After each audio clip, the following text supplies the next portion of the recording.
그날 좁은 주방 통로에서 제 몸이 순간 얼어붙었습니다. 설거지를 마치고 나가려던 은희 씨가 제 앞을 지나가려고 했어요. 잠깐만요. 제가 비켜드릴게요. 아니에요. 제가 그냥 지나갈게요. 주방 통로는 정말 좁았습니다. 한 사람이 겨우 지나갈 정도였어요. 은희 씨가 몸을 돌려 옆으로 비껴 지나가려는 순간 그만 닿아버리고 말았습니다. 아! 은희 씨가 작은 비명을 지르며 몸을 굳혔어요. 저도 순간 얼어붙었습니다. 은희 씨가 천천히 고개를 돌려 저를 쳐다봤습니다. 얼굴이 새빨개지고 눈이 커지고 입술이 떨렸어요. 저기, 사장님. 심장이 미친 듯이 뛰었습니다. 방금, 제 뒤에 뭔가 엄청 큰 게 닿았는데, 은희 씨의 목소리가 떨렸어요. 믿을 수 없다는 표정으로 저를 바라봤습니다. 혹시 그게, 정말 그게 맞나요? 54년 인생에서 가장 당황스러운 순간이었습니다. 안녕하세요. 황혼의 여정입니다. 오늘도 찾아주셔서 감사합니다. 좋아요와 구독은 영상 제작에 큰 힘이 됩니다. 전 올해 54살 이진수입니다. 서울 변두리 오래된 상가 1층에서 진순의 중국집이라는 작은 식당을 10년째 운영하고 있죠. 원래는 아내와 함께 시작한 가게였어요. 아내 순자는 홀서빙을 맡고 저는 주방에서 요리를 했습니다. 손이 척척 맞아떨어져서 장사도 잘 됐고 무엇보다 함께 일하는 게 행복했어요. 그런데 3년 전 아내가 암 진단을 받았습니다. 항암 치료를 받으면서도 아내는 가게 걱정만 했어요. 결국 1년을 버티지 못하고 세상을 떠났습니다. 그날 이후로 전 혼자가 됐어요.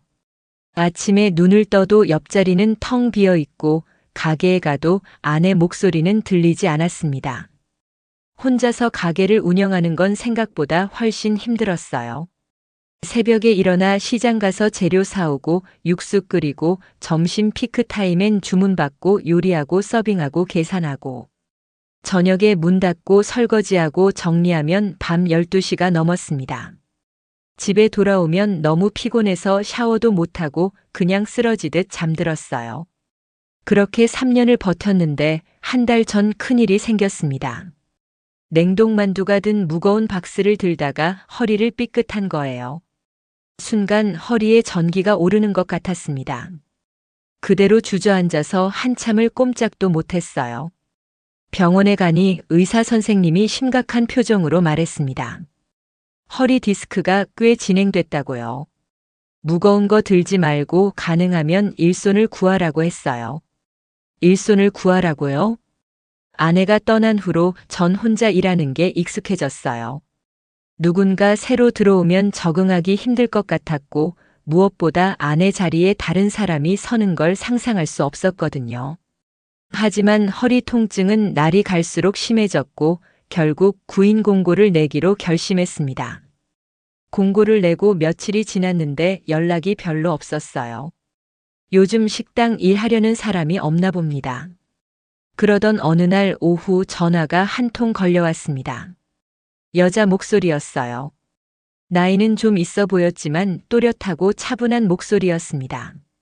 면접 시간을 잡고 다음날 오후 3시에 가게에서 만나기로 했죠. 약속 시간이 되자 가게 문이 열리고 한 여자분이 들어왔습니다. 키는 165cm 정도, 단정한 옷차림에 깔끔하게 묶은 머리. 나이는 50대 초중반쯤 돼 보였어요. 이력서를 받아봤는데 최은희 52세. 학력은 고졸, 경력란에는 마트 계산원 2년이라고만 적혀 있었어요. 식당 일은 해본 적 없다고 했습니다. 갑자기 왜 식당 일을 하려는지 물어봤더니 은희 씨가 잠시 망설이더니 조심스럽게 입을 열었습니다. 남편이 2년 전에 교통사고로 세상을 떠났대요. 순간 제 가슴이 철렁 내려앉았습니다. 보험금으로 한동안 버텼는데 이제 거의 다 떨어졌다고 했어요. 생계를 위해서 조금이라도 많이 벌어야 한다고요. 은희 씨의 왼손 약지를 보니 반지 자국이 희미하게 남아 있었습니다. 최근까지 결혼 반지를 끼고 있다가 뺀 것 같았어요. 저도 마찬가지였죠. 전 3년 전, 은희 씨는 2년 전. 둘 다 배우자를 잃고 혼자 살아가는 사람. 묘한 동질감이 느껴졌습니다. 식당 일이 힘들다고 설명했지만 은희 씨의 눈빛은 진지했어요. 생계가 달린 일이라는 게 느껴졌습니다. 그 자리에서 바로 채용을 결정했어요. 은희 씨가 고개를 숙여 인사했을 때 그 모습에서 제 지난 3년이 보였습니다. 혼자 살아남기 위해 발버둥 치는 모습이요. 그렇게 최은희 씨는 제 가게의 새 직원이 됐습니다. 그때만 해도 전 몰랐어요. 이 만남이 제 인생을 완전히 바꿔놓을 거라는 걸요. 다음 날 아침 5시 30분, 은희 씨가 벌써 가게 앞에 서 있었습니다. 출근 시간은 6시인데 일찍 나왔다고 하더군요. 성실하구나 하는 생각이 들었습니다. 첫날이라 제가 하는 거 보여주면서 하나하나 설명했어요. 육수 끓이는 법, 재료 손질하는 법, 면 삶는 법, 소스 만드는 법. 은희 씨는 열심히 제 일하는 모습을 지켜보며 메모했습니다. 정말 빨리 배웠어요. 한두 번만 알려주면 바로 습득했습니다. 손님 응대하는 것도 자연스러웠고 테이블 정리하는 것도 깔끔했어요. 점심 피크 타임이 시작됐을 때도 당황하지 않고 잘 따라왔습니다. 주방에서 불을 3개나 켜놓고 동시에 요리하는데 은희 씨가 음식을 정확한 타이밍에 날랐어요. 무거운 쟁반을 들고 능숙하게 옮기는 모습이 예사롭지 않았습니다. 손님들한테도 미소를 지으며 서빙하는 모습에 반응이 좋았어요. 단골 할머니 한 분이 새로운 분이 오셨냐고 물어보시더군요. 2시가 넘어서야 손님이 뜸해졌어요. 은희 씨도 저도 땀범벅이 됐습니다. 함께 앉아서 짬뽕을 끓여 먹었는데 함께 밥 먹는 게 얼마만인지 모르겠더군요. 아내가 떠난 후로 계속 혼자 먹었거든요. 은희 씨가 요리를 어떻게 배웠냐고 물었고 전 중국집에서 10년 정도 일하다가 아내와 함께 독립했다고 말했어요. 3년 전에 세상을 떠났다는 말에 은희 씨가 제 왼손 약지를 봤습니다. 거기에도 반지 자국이 희미하게 남아 있었어요. 서로의 상처를 확인하는 순간이었습니다. 은희 씨도 외롭다고 저도 외롭다고 말하지 않았지만 우린 알고 있었어요. 같은 아픔을 안고 있다는 걸요. 첫날이 끝나고 은희 씨는 정말 잘 해냈어요. 고생했다고 말하며 내일 또 보자고 했을 때 은희 씨가 조심히 들어가겠다며 나갔습니다. 혼자 남았을 때 문득 이런 생각이 들었어요. 아내가 떠난 후로 이렇게 편하게 일한 건 처음이네. 그리고 동시에 죄책감도 들었습니다. 내가 벌써 아내를 잊어가는 건가? 고개를 저으며 설거지를 시작했어요. 은희 씨와 함께 일한 지 2주가 지났습니다. 놀라울 정도로 손발이 잘 맞았어요. 제가 주방에서 소리치면 은희 씨가 정확히 그 타이밍에 와서 음식을 받아갔습니다. 손님들 반응도 아주 좋았어요. 새로 오신 분 정말 친절하다고, 일도 빠르고 깔끔하다고 칭찬이 쏟아졌습니다. 어느 날 오후 손님이 뜸한 시간에 우리는 가게 한쪽에 앉아 쉬고 있었습니다. 커피를 2잔 타서 건넸어요. 은희 씨가 요즘은 적응이 됐다고 오히려 좋다고 했습니다. 집에 혼자 있으면 너무 심심한데 여기서 일하면 정신없이 바빠서 다른 생각 안 하게 된다고요. 저도 그랬거든요. 아내가 떠난 후 집에 혼자 있으면 너무 외로웠어요. 그래서 일부러 더 가게에 오래 있었습니다. 은희 씨가 혼자 사시냐고 물었고 외롭지 않냐고 조심스럽게 물었어요. 전 잠시 망설이다가 솔직하게 대답했습니다. 외롭다고 많이요. 아침에 일어나면 제일 힘들다고 옆자리가 비어 있는 게 아직도 익숙하지 않다고요. 은희 씨도 작게 말했어요. 자기도 그렇다고요. 2년이 지났는데도 밤마다 남편 생각이 나고 혼자 자는 게 아직도 무섭다고요. 우린 한동안 말없이 앉아 있었습니다. 같은 상처를 가진 사람끼리만 나눌 수 있는 침묵이었어요. 그날 이후로 우리의 대화는 조금씩 깊어졌습니다. 점심 피크 타임이 끝나고 같이 밥 먹을 때면 자연스럽게 이런저런 이야기를 나눴어요. 결혼 생활 이야기도 했고 배우자 이야기도 했습니다. 서로의 외로움을 확인하면서도 위로하지 않았어요. 위로의 말은 필요 없었습니다. 그냥 서로가 같은 아픔을 안고 있다는 걸 아는 것만으로도 충분했으니까요. 한 달쯤 지났을 때였어요. 어느 날 은희 씨가 칼질하다가 손가락을 베었습니다. 황급히 달려가 봤더니 손가락에서 피가 나고 있었어요.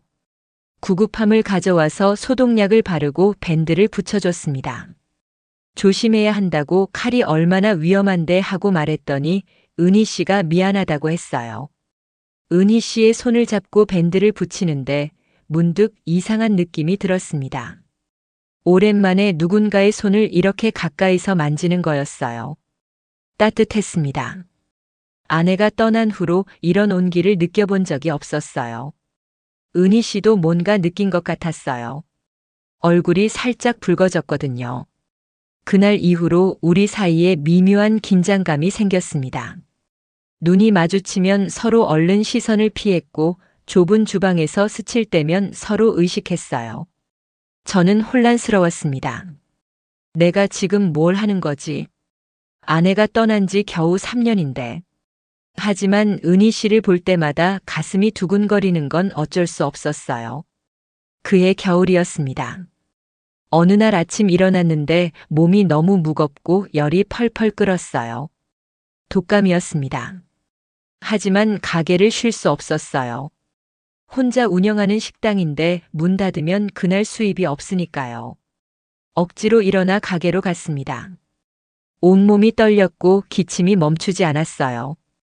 재료 손질하다가 멈춰서 기침하고 육수 끓이다가 어지러워서 벽에 기댔습니다. 그 모습을 본 은희 씨가 놀라며 달려왔어요. 안색이 왜 그러냐고 얼굴이 새하얗다고 했습니다. 괜찮다고 그냥 감기 기운이 좀 있다고 했더니 은희 씨가 이마에 손을 댔어요. 깜짝 놀라더군요. 열이 엄청 높으니 병원 가야 한다고 손님은 자기가 알아서 할 거니까 어서 가라고 했습니다. 은희 씨의 단호한 목소리에 전 더 이상 버틸 수 없었어요. 결국 병원에 갔습니다. 독감이라고 며칠간 푹 쉬어야 한다고 무리하면 폐렴으로 번질 수 있다고 의사 선생님이 말했어요. 약을 받아서 집으로 돌아와 침대에 누웠습니다. 정신이 혼미했어요. 그대로 깊은 잠에 빠졌습니다. 얼마나 잤을까요? 초인종 소리에 눈을 떴습니다. 누구지? 힘들게 일어나 문을 열었더니 은희 씨가 서 있었어요. 가게 정리하고 왔다고 혼자 계시면 안 될 것 같아서 왔다고 했습니다. 손에는 보온병과 봉지가 들려 있었어요. 들어와도 되냐고 물어서 그러라고 했습니다. 은희 씨가 집 안으로 들어와 보온병에서 하얀 죽을 꺼내 그릇에 담았어요. 김이 모락모락 나는 죽이었습니다. 숟가락을 들었지만 손에 힘이 없어서 떨렸어요. 은희 씨가 그걸 보더니 조심스럽게 떠먹여 주겠다고 했습니다. 괜찮다고 했지만 은희 씨가 지금 혼자 못 드신다며 숟가락을 받아 죽을 떴어요. 할 수 없이 입을 벌렸습니다. 따뜻한 죽이 입 안으로 들어왔어요. 아내가 떠난 후로 이렇게 누군가가 밥을 떠먹여 준 건 처음이었습니다. 눈시울이 뜨거워졌어요. 은희 씨는 한 숟가락 한 숟가락 정성스럽게 떠먹여 줬습니다. 마치 아이 대하듯 말하는 모습에 웃음이 나왔어요. 약을 먹고 나니 다시 졸음이 왔습니다. 은희 씨가 옆에 있겠다고 혼자 두면 안 될 것 같다고 했어요. 그 따뜻한 목소리를 들으며 잠에 빠졌습니다. 밤중에 깼을 때 은희 씨가 옆 의자에 앉아 졸고 있었어요. 제 이마에 물수건을 갈아주려고 대야에 물을 받아놓고 있더군요. 가슴이 뭉클했습니다. 아내가 떠난 후로 누군가 이렇게 저를 돌봐준 적이 없었어요. 은희 씨가 잠에서 깨더니 열이 좀 떨어졌냐고 물었습니다. 이마에 손을 대보더니 안도의 표정을 지었어요. 다행이라고 열이 많이 떨어졌다고 했습니다.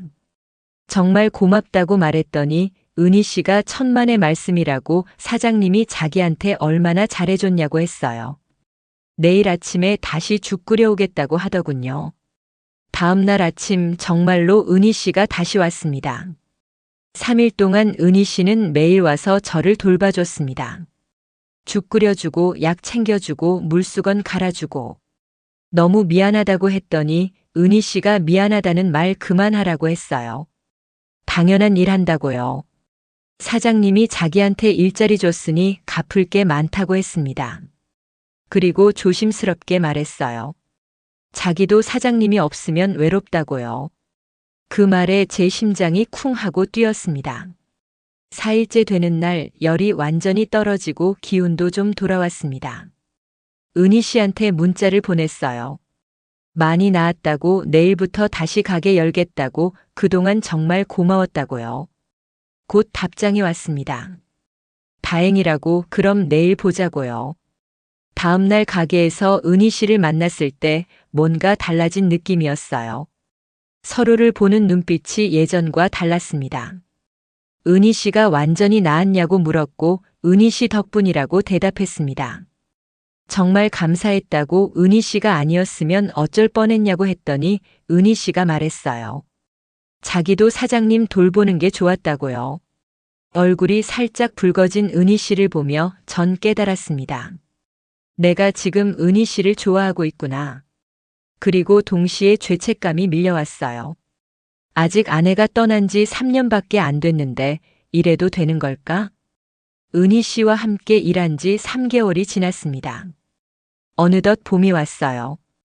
가게 일도 더 바빠지고 우리 둘의 호흡은 점점 더 잘 맞아갔습니다. 어느 날 점심 피크 타임이었어요. 주문이 엄청 밀려 들어왔습니다. 전 주방에서 미친 듯이 요리했고 은희 씨도 홀을 정신없이 뛰어다녔습니다. 음식 나르고 주문 받고 테이블 정리하고 그때였습니다. 저기 높은 선반 위에 큰 접시 좀 꺼내달라고 부탁했어요. 은희 씨가 주방으로 들어왔습니다. 우리 가게 주방은 좁았어요. 두 사람이 동시에 있으면 비좁을 정도였습니다. 은희 씨가 제 뒤쪽으로 가서 팔을 뻗어 선반 위 접시를 꺼냈습니다. 접시를 건네받으려고 돌아섰는데 좁은 공간이라 우리 몸이 스쳤어요. 순간 은희 씨의 등에 제 아랫부분이 닿았습니다. 은희 씨가 굳어졌어요. 저도 굳어졌습니다. 황급히 뒤로 물러나며 죄송하다고 말했습니다. 은희 씨의 얼굴이 새빨개졌어요. 괜찮다고 좁아서 그런 거라고 했지만 은희 씨의 목소리가 떨리고 있었습니다. 접시를 받아든 은희 씨가 서둘러 주방을 나갔어요. 전 그 자리에 멍하니 서 있었습니다. 방금 느꼈을 거야, 분명히. 얼굴이 확 달아올랐습니다. 제 신체적 특징을 은희 씨가 알게 된 거예요. 아내가 평생 힘들어했던 그것을요. 큰일 났어, 어떡하지. 나머지 점심시간 동안 우린 서로 눈을 마주치지 못했습니다. 은희 씨는 얼굴이 계속 빨개져 있었고 전 주방에서 나오지 못했어요. 2시가 넘어 손님이 다 가고 난 후에도 어색함은 계속됐습니다. 아까 그건 정말 죄송하다고 말했더니 은희 씨가 사장님 잘못 아니라고 좁아서 그런 거라고 했어요. 침묵이 흘렀습니다. 은희 씨가 조심스럽게 오늘 일찍 들어가도 되냐고 물었어요. 몸이 좀 안 좋다고요. 그러라고 했습니다. 은희 씨가 서둘러 나갔습니다. 혼자 남은 전 주방 바닥에 주저앉았어요. 이제 어떡하지? 은희 씨가 무서워하면 어떡하지? 아내 생각이 났습니다. 처음 그것을 알았을 때 아내의 표정. 놀람과 두려움이 섞인 그 표정을 평생 잊을 수 없었어요. 부부 관계를 할 때마다 아내는 힘들어했습니다. 전 늘 조심스러웠고 늘 미안했어요. 나중에는 아예 부부 관계를 피하게 됐습니다. 아내를 힘들게 하는 게 싫었으니까요. 그게 제 평생 콤플렉스였습니다. 은희 씨도 이제 저를 피하겠지. 가슴이 답답했습니다. 다음 날 은희 씨는 평소처럼 출근했습니다. 하지만 분위기가 이상했어요. 서로 말을 별로 안 했고 눈도 잘 안 마주쳤습니다. 일주일쯤 그렇게 어색하게 지냈을까요? 어느 날 저녁 마감 후였습니다. 은희 씨가 조심스럽게 말을 꺼냈어요. 할 말이 있다고요. 심장이 철렁 내려앉았습니다. 사표를 내려는 건가? 은희 씨가 말했어요. 사장님이 그날 이후로 계속 불편해하시는 것 같다고요. 자기는 괜찮다고 사고였다고 좁은 곳에서 그럴 수도 있는 거라고 했습니다. 그러니까 너무 신경 쓰지 말라고요. 은희 씨가 웃으려고 애썼지만 얼굴은 여전히 빨개져 있었습니다. 전 용기를 냈습니다. 사실은 제가 타고난 게 좀 그렇다고요. 보통 사람들보다 크게 태어났다고 그게 평생 콤플렉스였다고 말했어요. 은희 씨가 놀란 표정으로 저를 봤습니다. 아내도 그것 때문에 많이 힘들어했다고 부부관계 할 때마다 아파했다고요. 그래서 제가 늘 조심스러웠고 늘 미안했다고 나중엔 아예 피하게 됐다고 말했습니다. 은희 씨도 이제 저를 불편해하실까봐 걱정했다고요. 긴 침묵이 흘렀습니다. 은희 씨가 천천히 입을 열었어요. 그건 잘못이 아니라고요. 타고난 걸 어떻게 하냐고 사장님이 선택한 것도 아닌데요. 오히려 그걸로 평생 죄책감 느끼며 사셨다는 게 마음 아프다고 했습니다. 사장님은 아무 잘못도 안 하셨는데 혼자 그렇게 짐을 지고 사셨다니. 은희 씨의 목소리가 떨렸습니다. 자기는 사장님을 불편해하지 않는다고 오히려 뭔가 말하려다 멈췄어요. 아니라고 아무것도 아니라고 했습니다. 하지만 저는 알 수 있었어요. 은희 씨의 눈빛에서 뭔가 다른 감정을 봤으니까요. 그날 밤 집에 돌아와서도 잠이 오지 않았습니다. 은희 씨의 말이 계속 떠올랐어요. 오히려 그 다음 말이 뭐였을까? 궁금했지만 묻지 못했습니다. 며칠 후 새벽 시장에 같이 갔을 때였어요. 이 배추가 더 싱싱해 보인다고 은희 씨가 말했습니다. 그럼 이걸로 살까 했더니 그러자고 하더군요. 무거운 배추 박스를 들려고 하는데 은희 씨가 먼저 손을 뻗었어요. 그 순간 우리 손이 닿았습니다. 둘 다 멈췄어요. 손을 떼야 하는데 떼어지지 않았습니다. 제 입에서 그 말이 나왔습니다. 저 은희 씨가 좋다고요. 계획한 것도 아닌데 자연스럽게 튀어나왔어요. 은희 씨의 눈이 커졌습니다. 3년 전 아내가 떠나고 나서 처음이라고 누군가를 이렇게 좋아하는 게요. 은희 씨가 작게 말했습니다. 자기도요. 자기도 사장님이 좋다고요. 시장 한가운데였지만 우린 한동안 그렇게 서서 서로를 바라봤습니다. 아침 햇살이 은희 씨의 얼굴을 비추고 있었어요. 하지만 은희 씨가 말했습니다. 우리 이래도 되는 걸까요? 아직 배우자들이 떠난 지 얼마 안 됐는데, 그리고 자기는 사장님보다 2살밖에 어리지 않다고요. 나이가 뭐가 중요하냐고 우린 둘 다 50대라고 남은 인생도 길지 않다고 말했습니다. 이제 우리도 행복할 권리가 있지 않냐고요. 은희 씨가 눈물을 글썽였습니다. 무섭다고요. 다시 사랑하고 나서 또 잃을까 봐요. 그 말에 제 가슴도 먹먹해졌습니다. 저도 같은 두려움을 가지고 있었으니까요. 저도 무섭다고 하지만 그래도 혼자 사는 것보다는 함께 있는 게 나을 것 같다고 말했어요. 은희 씨의 손을 꼭 잡았습니다. 천천히 가자고 서두르지 말자고요. 은희 씨가 고개를 끄덕였습니다. 천천히요. 그날 이후로 우리 관계는 조금씩 변했습니다. 여전히 가게에서는 사장과 직원이었지만 퇴근 후에는 다른 관계가 됐어요. 저녁을 같이 먹기 시작했습니다. 가게 근처 작은 식당에서 밥을 먹으며 내일 메뉴를 함께 고민하고 장볼 계획을 세우고 마치 부부처럼요. 저녁 먹고 집으로 가는 길 은희 씨가 조심스럽게 물었어요. 아까 그 얘기 말인데요. 사장님이 크시다는 거요. 얼굴이 확 달아올랐습니다. 혹시 어느 정도냐고 그냥 궁금해서 그런다고 물었어요. 은희 씨도 얼굴이 빨개졌습니다.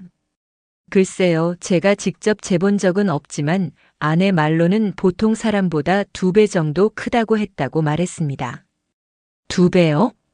네, 그래서 늘 조심했다고 아내가 많이 힘들어했다고요. 은희 씨가 한참을 말이 없었어요. 그러더니 말했습니다. 자기는 오히려 그게 궁금하다고요. 어떤 느낌일까 하고요. 심장이 멎는 줄 알았습니다. 사장님처럼 크신 분이랑은 어떨까 하는 생각을 했다고요. 전숨을 멈췄습니다. 은희 씨가 죄송하다고 자기가 너무 이상한 말을 했다고 했어요. 아니라고 전혀 이상하지 않다고 말했습니다. 은희 씨의 손을 잡았어요. 은희 씨가 원하신다면 천천히 조심스럽게 하겠다고요. 정말요? 네, 절대 아프게 하지 않겠다고요. 그날 밤 우리는 더 많은 이야기를 나눴습니다. 서로의 과거, 상처, 외로움, 그리고 두려움까지 모든 걸 솔직하게 털어놓았어요. 다음 주말이었습니다. 가게는 일요일 휴무였어요. 내일 시간 있냐고 물었더니 은희 씨가 왜냐고 물었습니다. 같이 어디 갈까 하고 바람이나 쐬러 가자고 했어요. 은희 씨가 좋다고 했습니다. 다음 날 우린 남산으로 갔습니다. 케이블카를 타고 꼭대기까지 올라가서 서울 전경을 내려다봤어요. 오랜만에 나오니까 좋더군요. 벤치에 앉아서 커피를 마셨습니다. 우리 정말 이래도 될까요? 우리 나이에 이러는 게 주변에서 뭐라고 하지 않을까요? 은희 씨가 제 손을 잡았어요. 우리가 누구한테 피해주는 것도 아니라고요. 그리고 자기는 사장님이 좋다고 정말로요. 저도 은희 씨가 좋다고 말했습니다. 그럼 됐다고 다른 건 중요하지 않다고 은희 씨가 말했어요. 그 말에 용기가 났습니다. 그날 저녁 은희 씨 집 앞까지 바래다 줬어요. 들어가서 차 한잔 하라고 은희 씨가 조심스럽게 말했습니다. 좋다고 했습니다. 은희 씨의 집은 작은 원룸이었어요. 깔끔하게 정리돼 있었습니다. 커피를 마시며 이런저런 이야기를 나눴습니다. 시간이 흘러 밤 10시가 됐어요. 이제 가봐야겠다고 일어서려는데 은희 씨가 제 손을 잡았습니다. 오늘 여기 계시면 안 되냐고요. 심장이 미친 듯이 뛰었습니다. 오늘 혼자 있고 싶지 않다고 했어요. 은희 씨를 꼭 안았습니다. 그리고 은희 씨가 작게 말했습니다. 이제야 여자로 사는 것 같다고요. 저도 말했습니다. 저도 이제야 죄책감 없이 누군가를 사랑할 수 있을 것 같다고요. 아내는 늘 힘들어했지만 은희 씨는 달랐습니다. 힘들어하지 않았어요. 오히려 받아줬습니다. 완전히요. 그날 밤 이후 우리 관계는 완전히 달라졌어요. 서로에게 꼭 맞는 사람이라는 걸 확인했으니까요. 하지만 세상은 우리를 그냥 두지 않았습니다. 한 달쯤 지났을 때 가게 단골 손님들이 수군거리기 시작했어요. 사장님이랑 저 직원분이랑 뭔가 있는 것 같다고요. 눈빛이 예사롭지 않다고 분위기가 심상치 않다고요. 저희 딸도 알게 됐습니다. 어느 날 딸이 가게로 찾아왔어요. 아버지, 얘기 좀 해요. 밖으로 나가 근처 카페에 앉았습니다. 딸이 단도직입적으로 물었어요. 아버지, 저 직원분이랑 무슨 사이예요? 아무 말도 할 수 없었습니다. 소문 다 들었어요. 둘이 사귄다고요. 어머니 돌아가신 지 얼마나 됐다고 그래요? 겨우 3년밖에 안 됐잖아요. 딸의 목소리가 떨렸습니다. 아버지가 외로운 건 알아요. 하지만 그래도 이건 아니잖아요. 어머니한테 미안하지도 않으세요? 그 말에 가슴이 찢어지는 것 같았습니다. 미안하다고 하지만 아버지도 사람이라고 혼자 사는 게 너무 힘들다고 말했어요. 딸이 눈물을 글썽였습니다. 그래도 아버지, 체면이라는 게 있죠. 주변에서 뭐라고 하는지 아세요? 저까지 창피해요. 딸이 일어나서 나갔습니다. 혼자 남아 한참을 앉아 있었어요. 은희 씨도 비슷한 일을 겪었습니다. 은희 씨 딸이 찾아와서 따졌대요. 엄마 아빠 돌아가신 지 얼마나 됐다고 그래요? 겨우 2년밖에 안 됐는데 벌써 다른 남자를 만나요? 아빠한테 미안하지도 않아요? 은희 씨가 설명하려고 했지만 딸은 듣지 않았대요. 엄마, 제발 정신 좀 차리세요. 나이 생각 좀 하시고요. 그 말을 듣고 은희 씨가 얼마나 울었는지 모릅니다. 그날 밤 우린 전화 통화를 했어요. 은희 씨가 울먹이며 말했습니다. 사장님, 우리 이러면 안 되는 걸까요? 아이들이 너무 반대하는데요. 저도 혼란스러웠습니다. 하지만 한 가지는 확실했어요. 은희 씨 없이는 못 산다는 거요. 며칠을 고민했습니다. 그리고 결심했어요. 아이들을 다시 만나서 제대로 설명하기로요.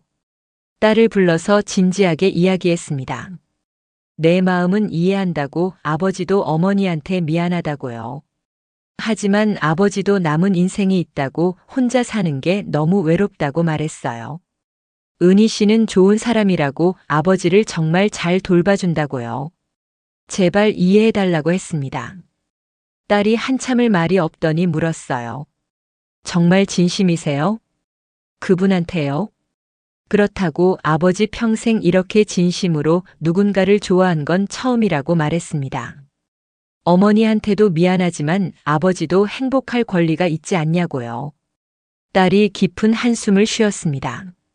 알았어요. 아버지가 그렇게까지 말씀하시는데 뭐. 하지만 주변 눈치는 좀 보세요. 제발요. 그래도 인정해준다는 말에 눈물이 날 뻔했어요. 은희 씨 딸도 비슷하게 반응했대요. 처음엔 반대했지만 엄마가 행복해 보이는 건 처음 본다며 결국 인정했다고요. 시간이 지나며 조금씩 상황이 나아졌습니다. 아이들도 점점 받아들이기 시작했어요. 단골 손님들 반응은 다양했어요. 어떤 분은 축하한다고 잘 어울린다고 했고 어떤 분은 눈살을 찌푸리기도 했습니다. 하지만 대부분은 시간이 지나면서 받아들였어요. 둘이 행복해 보인다고 그걸로 됐다고 말해주는 분들도 많았습니다. 가게는 더 잘 됐어요. 은희 씨의 아이디어로 배달 앱도 입점하고 SNS 홍보도 시작했습니다. 리뷰도 올라오기 시작했어요. 사장님들 엄청 친절해요. 국물이 진짜 끝내줘요. 순대가 신선하고 맛있어요. 손님이 점점 늘었습니다. 어느 날 저녁 가게가 끝나고 둘이 앉아 있었어요. 은희 씨가 물었습니다. 사장님, 요즘 행복해요? 정말 행복하다고, 이렇게 행복한 적 없었다고 말했어요. 저도요, 미정 씨 만나서 제 인생이 바뀌었다고 은희 씨가 말했습니다. 진심으로 고맙다고, 은희 씨가 없었으면 저는 아직도 그 외로움 속에서 살고 있었을 거라고 했어요. 아니라고, 제가 용기를 낸 거라고, 사장님은 그냥 옆에 있었을 뿐이라고 은희 씨가 말했습니다. 그래도 은희 씨가 있어서 용기를 낼 수 있었다고요. 은희 씨 손을 잡았습니다. 우리 계속 이렇게 함께인 거죠? 당연하다고, 어디 안 간다고 은희 씨가 말했어요. 1년이 지났습니다. 저는 은희 씨에게 프로포즈를 했어요. 은희 씨가 깜짝 놀라며 뭐 하시냐고 물었어요. 은희 씨, 저랑 결혼해 주시겠어요? 반지를 꺼내 보여줬습니다. 은희 씨가 눈물을 흘렸어요. 정말이냐고, 자기 같은 사람이랑 결혼하고 싶냐고 물었습니다. 당연하다고, 은희 씨가 아니면 안 된다고, 평생 함께하고 싶다고 말했어요. 은희 씨가 고개를 끄덕였습니다. 네, 결혼할게요. 그날 우린 오래오래 안고 있었습니다. 서로의 온기를 느끼며 앞으로 함께할 미래를 꿈꾸며요. 결혼식은 작고 소박하게 치렀습니다. 가게 단골 손님들과 가까운 지인들만 초대했어요. 딸과 은희 씨 딸도 왔습니다. 처음엔 어색해했지만 시간이 지나며 서로 웃고 떠들었어요. 남은 인생 함께 행복하게 살겠습니다. 은희 씨도 말했습니다. 가슴이 벅찼습니다. 이 나이에 다시 결혼식을 올릴 줄은 꿈에도 몰랐으니까요. 그날 밤 우린 작은 호텔에서 신혼의 밤을 보냈습니다. 여전히 조심스러웠어요. 은희 씨에게 계속 물어봤습니다. 괜찮으시냐고, 아프지 않냐고요. 은희 씨가 웃으며 말했습니다. 이제 익숙하다고, 오히려 이게 없으면 허전할 것 같다고요. 그 말에 가슴이 뭉클했습니다. 평생 짐으로 여겼던 것이 은희 씨에게는 선물이었으니까요. 우리는 서로에게 딱 맞는 사람이었어요. 지금 우리는 함께 가게를 운영하고 있습니다. 새벽에 같이 일어나 시장 가고 같이 육수 끓이고 같이 손님 맞이하고 같이 마감하고 같이 집에 돌아갑니다. 매일 똑같은 일상이지만 이게 행복이에요. 밤이면 서로를 안고 잠듭니다. 더 이상 외롭지 않아요. 더 이상 빈자리가 없어요. 어느 일요일 오후 우린 안양천을 걸었습니다. 날씨가 정말 좋았어요. 시원한 바람이 불고 가을 꽃들이 만개했죠. 은희 씨가 제 어깨에 기대며 말했습니다. 사장님, 아니 여보.